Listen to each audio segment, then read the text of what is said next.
Well, good morning, and let me say we are all ears as we examine the role of science and technology in combating human trafficking.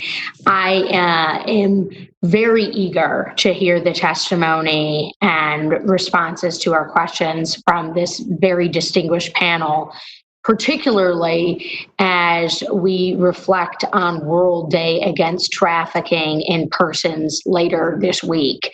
The perpetrators of human trafficking exploit the most vulnerable for profit.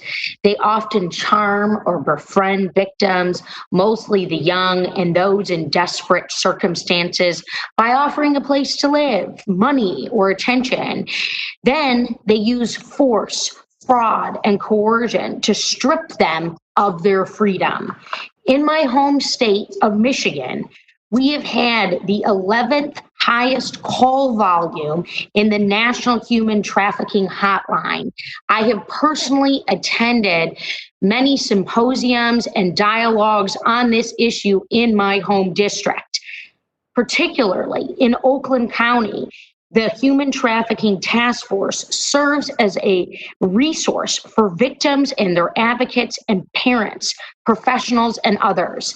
National and international anti-trafficking efforts have helped rescue countless survivors of sexual exploitation and forced labor. Unfortunately, trafficking statistics are increasing despite these efforts for the past 20 years, and COVID-19 has only rededicated these illicit activities toward more cyber-enabled exploitation, especially the sexual exploitation of minors. This is a $150 billion enterprise, in part because it is low risk and high reward for the perpetrators. We simply lack the tools to disrupt human trafficking at scale, which is what we are here today to discuss, explore, and try and solve. However, increased and focused investments in science, technology, and collaboration enable us to achieve significant progress in our anti-trafficking efforts.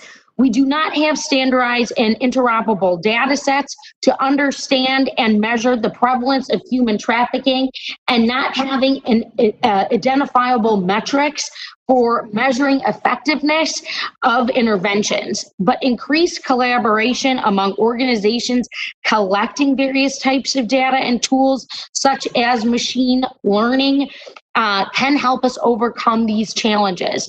I'm calling today on our National Science Foundation, the Department of Transportation, the National Institute of Standards and Technologies, all agencies that fall under our jurisdiction on the Research and Technology Subcommittee, to utilize their resources to develop tracking standards, detect patterns, and develop data analytics to combat the existence of human trafficking at a national and global level. We have a lot of work to do, and I am very proud to be here with all of you today on this topic. Let's get something done. Thank you, Mr. Chairman. I yield back.